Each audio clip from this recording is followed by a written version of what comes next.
सन 2019 Sachin police સ્ટેશનમાં નોંધાયેલ ₹85 લાખના ડુપ્લિકેટ નોટો બનાવવાના ગુનામાં છેલ્લા 6 વર્ષથી વોન્ટેડ રીટા ડુપ્લિકેટ નોટ બનાવનાર આરોપીને દિલ્હી ખાતેથી ઝડપી પાડતી સુરત શહેર ક્રાઇમ બ્રાન્ચ સુરત શહેર વિસ્તારમાં નવરાત્રી દરમિયાન કોઈ અનિચ્છનીય બનાવ ન બને તે હેતુથી સુરત શહેરમાં નોંધાયેલ ગુનાઓમાં રીટા વોન્ટેડ આરોપીઓને ઝડપી પાડવા સુરત શહેર ક્રાઇમ બ્રાન્ચની અલગ અલગ ટીમો ઉપરી અધિકારીશ્રીના માર્ગદર્શન હેઠળ વોન્ટેડ આરોપીઓને પકડી પાડવા વર્કઆઉટમાં હતા. દરમિયાન નાસ્તા ફરતા સ્કોડના પોલીસ માણસોને મળેલ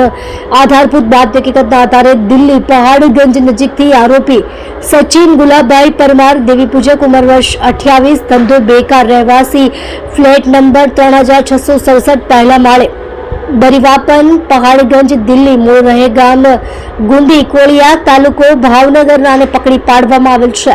મજકૂર આરોપી નીચે મુજબના ગુનામાં વોન્ટેડ હોય તેની વિરુદ્ધ કાયદેસરની કાર્યવાહી કરી આરોપીનો કબજો સચિન પોલીસ સ્ટેશનમાં સોંપવા તજવીજ કરવામાં આવેલ છે. ઉપરોક્ત ગુનાના કામે હકીકત એવી રીતની છે કે તારીખ 6/7/2019ના રોજ સચિન પોલીસ સ્ટેશનના પોલીસ માણસોને મળેલ હકીકતના આધારે સચિન પલસાણા ટી પોઈન્ટ પાસે